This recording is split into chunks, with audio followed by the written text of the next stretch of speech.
money. Most people spend their entire lives chasing it. They believe, if I could just earn a little more, buy a bigger house, drive a better car, become successful, then they'll finally be happy, finally at peace. But if that were true, why do so many wealthy people still struggle with anxiety? Why do some of the richest people in the world battle loneliness, depression, and sleepless nights? Imagine owning everything you've ever wanted, every luxury, every comfort, every symbol of success, but every night when the lights go out, you are left alone with your own thoughts. No amount of money can silence them. No expensive watch can buy back your integrity. No mansion can hide you from your own conscience. Because the one person you can never escape is yourself. Thousands of years ago, long before banks, stock markets, or billionaires, a philosopher named Plato understood this truth with remarkable clarity. He wrote, "No wealth can ever make a bad man at peace with himself." At first, it sounds like a warning about money, but it isn't. Plato wasn't saying wealth is evil. He was asking a far deeper question. What happens when a person gains everything except a peaceful soul? Because history is filled with people who accumulated fortunes, yet never found contentment. They conquered markets, but couldn't conquer themselves. They impressed the world, while secretly carrying guilt, fear, or emptiness. Tonight, you'll discover why true wealth has very little to do with what's in your bank account, why character is more valuable than possessions, and why the richest person in the room may still be the poorest within. Because perhaps the greatest poverty isn't having too little money. Perhaps it's having everything, and still being unable to live in peace with yourself.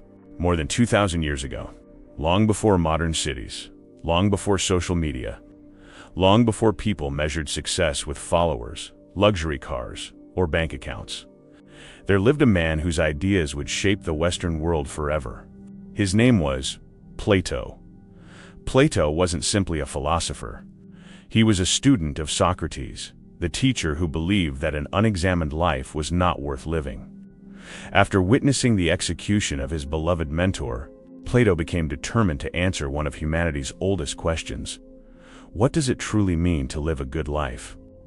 Not a wealthy life, not a famous life, a good life. That question became the foundation of everything he wrote. Unlike many people today, Plato didn't believe success could be measured by what you owned. He believed it was measured by who you became. To him, a person's greatest treasure wasn't gold. It wasn't power.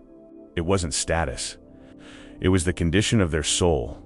Because if your soul is filled with greed, dishonesty, envy, or guilt, no amount of wealth can erase it.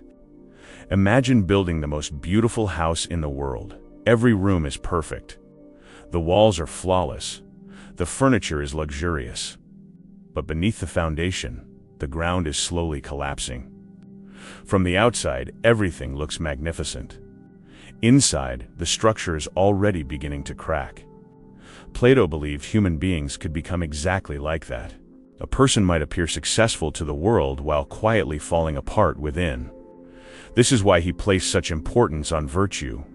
Virtue wasn't about appearing moral. It wasn't about impressing others. It was about becoming the kind of person who could live peacefully with themselves. Someone whose actions matched their values.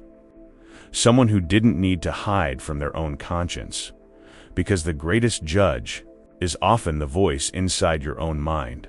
Think about the happiest people you've ever met. Were they always the richest, the most famous, the most powerful? Or were they often the people who lived with honesty, purpose, and kindness? People whose peace couldn't be bought because it had already been earned. Plato understood something that still feels revolutionary today.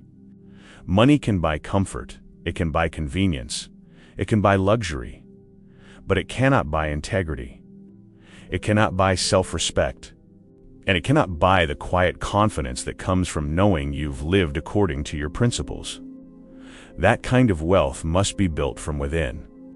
And that leads us to the question Plato wanted every person to ask. If external wealth can never repair an empty soul, then what kind of riches should we spend our lives pursuing? Imagine a man who has everything. A beautiful home, expensive cars, designer clothes, a bank account that never seems to run dry. To the world he is successful, people admire him. Some even envy him, but every night when he lies awake in silence, his mind refuses to let him rest. Because there is one thing he cannot purchase: peace. Plato understood something that many people spend their entire lives discovering. Money can change your circumstances, but it cannot change your character. It can buy comfort but not contentment. It can buy security but not self-respect. It can buy applause but not a clear conscience. These are treasures that no amount of wealth can purchase. Imagine wearing a beautiful suit, perfectly tailored, elegant, expensive. Now imagine underneath that suit, you're carrying a deep wound. The suit may impress everyone around you, but it cannot heal what lies beneath it. This is how Plato saw the human soul. External success can hide inner conflict, but it cannot remove it. Think about guilt. No amount of money can erase a dishonest decision. Think about envy. A larger house doesn't suddenly make comparison disappear. Think about greed. The more it is fed, the more it demands. It's like drinking seawater. The more you drink, the thirstier you become. That is the nature of endless desire. It promises satisfaction while quietly making satisfaction impossible. This is why some people become trapped in a cycle. They tell themselves, just a little more money, a little more success, a little more recognition. Surely then peace will arrive. But peace keeps moving further away. Not because they lack wealth, but because they have mistaken wealth for fulfillment. They're trying to satisfy the soul with things that only satisfy the senses. Imagine trying to fill a bucket with water, but the bucket has a hole in the bottom. You keep pouring again and again, yet it never becomes full. Without repairing the hole, no amount of water will ever be enough. Plato believed the human soul worked the same way. If your character is broken, if your values are compromised, if you cannot respect the person staring back at you in the mirror, then no amount of external success will ever feel like enough. The problem isn't the amount you're pouring in. The problem is what's leaking out. Now think about someone with far less. Perhaps they don't own much. Perhaps they live simply, but they sleep peacefully. They keep their promises. They treat others with kindness. They don't need to pretend to be someone they're not. Their wealth isn't measured by possessions. It's measured by the quiet confidence of living honestly. That kind of richness cannot be stolen because it was never stored in a bank account. It was built within. This doesn't mean Plato believed money was bad. Money is a tool. It can provide opportunities. It can relieve hardship. It can be used to help others. But a tool is only as good as the hands that use it. Place great wealth in the hands of someone ruled by greed, and greed grows. Place that same wealth in the hands of someone guided by wisdom, and it becomes a force for good. The money hasn't changed, the person has. Perhaps that is Plato's greatest lesson. The richest life is not the one with the most possessions. It is the one with the fewest regrets, the clearest conscience, and the deepest peace. Because at the end of every day, when the world grows quiet, there is one question that matters more than your income. Can you truly live in peace with yourself? So how do you become truly wealthy? Not wealthy in your bank account, wealthy in your soul. Plato's answer wasn't complicated. It was demanding. He believed the greatest investment you could ever make was in your own character. Not because character makes you famous, but because character allows you to live in peace with yourself. Here's a simple exercise you can begin tonight. One that costs nothing, yet may reveal more about your life than any financial statement ever could. Step 1. Ask yourself this question. If I lost all my possessions tomorrow, what part of me would remain? Would your kindness remain? Your honesty? Your courage? Your compassion? Or have you unknowingly built your identity around things that can disappear overnight? Because anything that can be taken from you cannot be the foundation of lasting peace. Step 2. Spend a few minutes in complete silence. No phone, no television, no music, no distractions, just you and your thoughts. At first, it may feel uncomfortable. Many people avoid silence because it reveals what constant noise hides.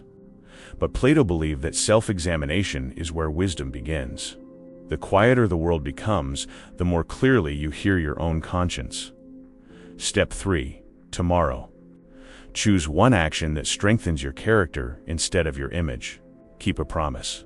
Tell the truth, even when it's inconvenient. Help someone without expecting recognition.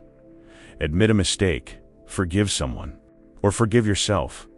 These small choices rarely make headlines, but over time, they shape the kind of person you become. And eventually, the kind of person you become shapes the quality of your life. Think about a tree. No one admires its roots. They're hidden beneath the ground, invisible. Yet without them, the tallest branches would collapse. Character is like those roots. The world notices your achievements, but your character is what holds everything together when life becomes difficult. The modern world encourages us to compare. Who has more? Who earns more? Who owns more? Who appears more successful? But comparison is a race with no finish line. There will always be someone richer, someone more famous, someone with a larger house, a faster car, more influence. If your peace depends on being ahead of everyone else, peace will always remain out of reach. Plato invites us to play a different game. Not the game of accumulation, but the game of transformation. Instead of asking, "How much do I own?" ask, "Who am I becoming?" Because one question measures your possessions. The other measures your life. One day, every coin will be spent. Every possession will belong to someone else.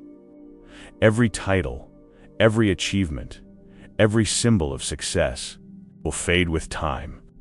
But your character, the choices you made, the integrity you kept, the peace you cultivated, those are the only riches that remain truly yours. Perhaps that is why Plato's words still echo after more than 2,000 years. Because he understood that the greatest prison is not poverty. It is becoming wealthy in everything, except the one place that matters most, your own soul. So before you spend another day chasing more, pause for a moment and ask yourself one final question. If the whole world admired you, but you could not admire the person in the mirror, would you really call yourself rich?